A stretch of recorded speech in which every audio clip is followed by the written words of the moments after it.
Hi everybody and welcome back to my YouTube channel. Today I wanted to take you through some things that I recently purchased from the Lincraft sale that was on a couple weeks ago. I finally received all of my items and I just wanted to go over what I purchased, not as a haul video, but to show you kind of where my creativity has kind of gone and what craft thing I kind of want to try next. I had a look online and I was watching a few YouTube tutorials and I came across inking, and I already have a large collection of distress oxides. That's the ink that I decided to go for. I did have a few others. I did use the distress range and also a few of the ones that are available at Spotlight, but I found that I just didn't like how they blended out. I didn't like that the color didn't match the ink. It's just because of course it's an ink, and when I found distress oxides, it was right up my alley. It's pastel-y, it's vibrant. The effects that you can do with that medium is really fun. One of the things that I find that I love doing the most is backgrounds, and that's what brings me to this video and my next, I guess, hobby, my next creativity outlet.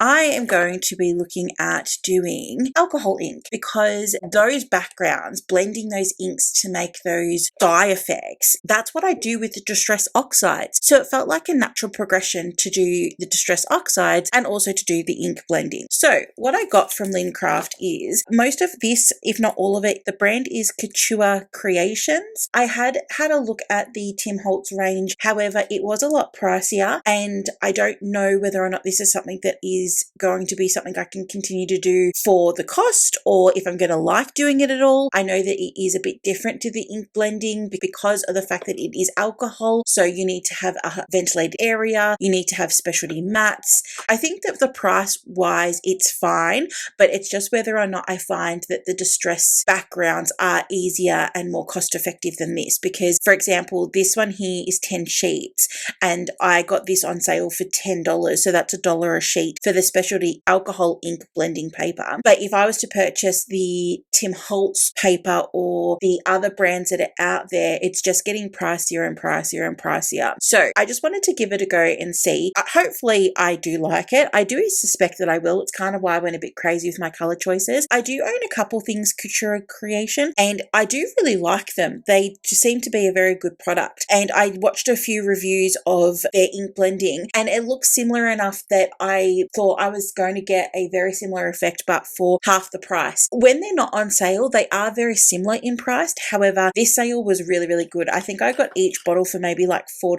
so it was better than paying $8 a bottle. So this is the alcohol ink paper. It's a synthetic paper, so it should do well for the ink blending. You get the 10 sheets, it's 200 GSM, so that should hopefully work really well. I wasn't going to purchase this, but it just looked too cute not to, and it was I think this was down to anywhere between $7 and $10, and you got the refills. So I watched a few tutorials where with the ink, rather than blowing it out or doing some of those other techniques, they use the felt and they then will dab it to make an effect and to extend the inks and things like that. I know with the ink blending you can't keep these, you do need to throw them out because alcohol ink is flammable. So I don't know whether or not this will be something that I will use. However, what I did see people use was cotton buds, and I thought with this little contraption here, I don't know whether you can see that well, but I thought that, you know, the cotton pads, the circle round things, I thought I could possibly use those rather than the cotton balls and stick that to it, and then worst case scenario I'll use my hand. The other thing that I got was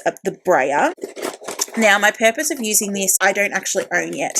So I will go through just a little bit as to why I got this. So I own a brayer already. I own a Cricut one because I do have 2 Cricuts here. But the reason I got this is because, once again, you can use this for your techniques for your ink blending. I can also use this if I wanted to for distressed oxides. So if I don't choose to use it for this particular medium, then there's other things that I can use it for. So for that purpose, it was value for money. The reason that I purchased this is, once again, it was on sale, but I really want to invest in a gel plate. So I thought, well, while this is on sale, I'm going to get it because I can use it across the products that I currently own until I get to that point where I can either go, yes, a gel plate is something that I do want to invest in and will use, or it goes on drastic sale and I can justify the cost of one. So this is just a brayer. It just is the same as all of the other ones. There were some other ones out there that were a little bit cheaper, but I thought while I'm making this purchase, I might as well get it as well. It is extremely heavy though. It says ideal for using with mixed media, gel printing plates, ink transfers, layering, smoothing fabric, stamping, scrapbooking, card making, printmaking. So pretty much everything, but it is extremely heavy, especially because I'm used to the Cricut brand, which is extremely light. So as I said, I can even use it for the purposes of if I misplace my Cricut one, I can use this for the paper, for the mats and stuff. The next thing that I got was all of the inks, and I also got the alcohol ink blending solution. Got this on sale for $9, and that's the size here in comparison to an ink bottle. That's the difference there. So then we come to the colors, and as I said, I was really looking at Ranger. That's the ink that I use, so I thought I would stick with them with my alcohol inks as well. However, when I looked at the color comparison, these are very similar, and I thought, look, let's just go crazy. So the colors I got were Cherry Blossom, Cloud, Wisteria, Lavender, Onyx. However, this has got glitter in it, so I'm not sure that it will show up on camera, but those flecks there is a glitter. Silver Pearl, Lilac, Bubblegum, Midnight, which is a black but without the glitter, Pewter, Storm, and this is their version of the metallics. So I purchased this particular one in Champagne, and I will probably look into getting the Ranger Gold one just because I can't find a comparison in this particular range to that particular product. So they're the inks that I've got to try. So if you do like alcohol inks, or if you're interested in seeing how it all works and to see how it differs from Distress Oxide inking, especially when it comes to doing backgrounds for cards or just anything really. Sometimes I'll just do a inky background for something and I'll end up using a die cut to cut it out, and I'll make like a frame. So for example, I'll use something like this and I'll make a frame just using it because I like part of the background. I don't like all of it. You can even use it for your sentiments. Sometimes I do that too. Or my favorite thing to do, depending on the color, is I will use the background that I create using the Distress Oxide, and I'll use the shadow layer of a word die, and then what I'll do is I will cut out the actual word using a white or a black and then put that over the inked shadow layer, and that effect is really, really nice. That leads me into the next thing that I purchased as part of the sale, so I'll just move this out the way. So that's why I invested in this glass mat. So once again, and I am comparing to Tim Holtz, and I know that some people use the comparison that you could either buy a Ford or you could buy a Ferrari. That's the difference, is it's the same thing, you'll achieve the same results, but one is up here and one is just a little bit lower. I haven't really used Couture Creations, but it does have a good rep and it is easily sourceable compared to the Ranger products. So I really wanted to give them a go and see how their particular products measured up. This retails for I think $25 or $30, and I ended up getting it for I believe $15 through the sale, and I couldn't pass that up. There's going to be absolutely nothing wrong with this product. It is just a glass mat. So let's take it out the box. Sneak peek to the other item I purchased. So this just has the grids here. It isn't numbered, it is just gridded, and then it has the creativity box here. On a scale of 1 to 10, I do have a comparable item. So this is the Kmart cutting mat, and this product here is 42 centimeters by 27 centimeters, and I'll just see if I can get it in the range. So the comparison is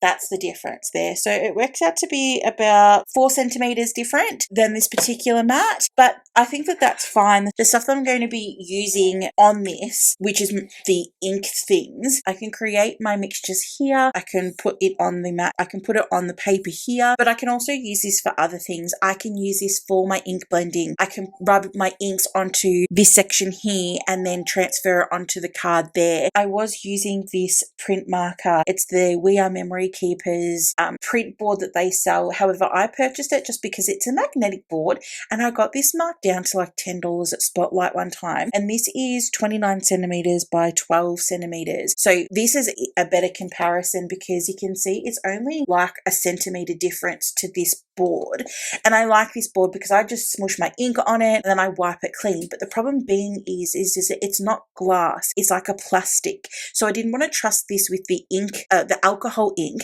because I used a Kmart graphic marker, and I'm not sure that you can see it. I have scrubbed and scrubbed and scrubbed this blue. I was doing a colouring page just to test out the difference between Ohuhu and the Kmart textures, and the ink just completely bled through and I could not get it off this board. This little dot here is Luna paste. I also can't get this off my board. That would be a user error because I didn't wipe it off fast enough. But it's got lots of sticky stuff and it's just got things on it that I can't get clean. This is glue marks and things along those lines. So I do like this because it is magnetic. I like it because it's nice and light, but for the purposes of the alcohol ink, I just didn't think it was the right type of service, especially with all of the glue marks and things along those lines that I do already have on this product. I think it would just get messier and messier and messier, and I'd prefer to save this for those particular projects that I need to use magnets for to hold down my item. But this has had some love over the time. The last item I purchased, if you've watched my trimmer video, you will have seen that I purchased the We Are Makers, I think they're now called, the We Are Makers 2-in-1. So it is the scoreboard along with the paper trimmer, and it folds in half. And I thought I was being really smart in buying that. 2 birds, 1 stone, and I hate the damn thing. I hate it for how it cuts, and I hate it for how it scores. The scoring in general is fine, but where it does fold in half, which of course is at 6, it makes it really hard to get those 6 marks straight, because you get to about halfway down and it just veers off. The other thing that I'm not a fan of with that scoreboard, which I did not realize would be a deal breaker, is that it only has the markings up here with the little gusset here, and then down the bottom of the scoreboard it has the markings but in centimeters, which is fine. I do find that it's a lot easier to do things in inches in crafting rather than centimeters. There's a couple things that I don't mind doing in centimeters, but when it comes to scoring or cutting, I do like to do it in inches. But what I didn't realize would be useful is having a scoreboard that has the left side of it. So although I'm right-handed, having it on the left side, I mean, I don't think it matters which side. The We Are Makers starts at 1 here, and I find it really off-putting that 1 is here and 12 is here. I don't know why that is. As I said, I didn't think it was going to be an issue. I never even thought about that in my purchase. I was just like, it's a scoreboard, it's going to work. What does it matter if 1's here, 12's there, or vice versa? But it really does, because when I'm watching a tutorial and they're saying, okay, score at half, score at 1, I have to think about it every time because I'm going over to the right-hand side. So that aspect, plus I don't have an edge on it, so I can't line everything up nicely to make sure that I'm getting the score in the right area. I'll see if I've got a piece of paper to show you. So for example, I can put this in here and I can butt it against there. These are really, really helpful, because if I want to go, okay, I want to score a 12-inch side, and although 12 inches is quite easy to work out given the length of it, if I've got a 3x12, it's quite easy to see where I'm at. It can also point me in the direction if I'm doing it wrong. And I just think I'm going to find this extremely useful. I hadn't seen this brand before. This is the Maker brand, M-A-K-R, and they had a lot of items at Lincraft. I don't know where else sell this particular brand. I don't believe I've seen it on Crafts Online. I haven't seen it on Spotlight or in Spotlight at all. Spotlight now carry the Couture Creations, or there's another brand maybe that they sell as well, and they do sell their scoreboard, but that was $40, which is fine. It's a 12x12 board, but this was on sale and I think I got this for $15, and I couldn't pass it up because I don't like my other one. I'm finding myself doing a lot of projects in which need scoring. So for example, the video I just posted was my latest folio album, and I had to score all of this. So like all of this is just paper. All of this needed to be scored. These have got the edges, and they've got gussets, and they've got bends in them. And I just think that starting to do these projects more and more, I think that having a scoreboard that's going to give me this type of freedom is going to be what I need to make my designs just that little bit more crisper and nice. So as I said, this wasn't designed to be a haul video, even though I did show you all of my purchases. The point of this video is that I'm going to be going on an alcohol ink journey, and if you guys want to come with me, then I would love to have you guys tag along. If you've got questions about alcohol inking, if you want to see something in particular, if you just want to watch how I do it to see if it's something that you would be into, then let me know below. Drop me a comment and we can have a discussion about it, because it's all new to me. You guys might point me in the right direction if I do something wrong. So look out for those videos that will be coming in the next couple of weeks. And apart from that, thank you guys so much for watching, and I'll catch you in the next one. Bye guys.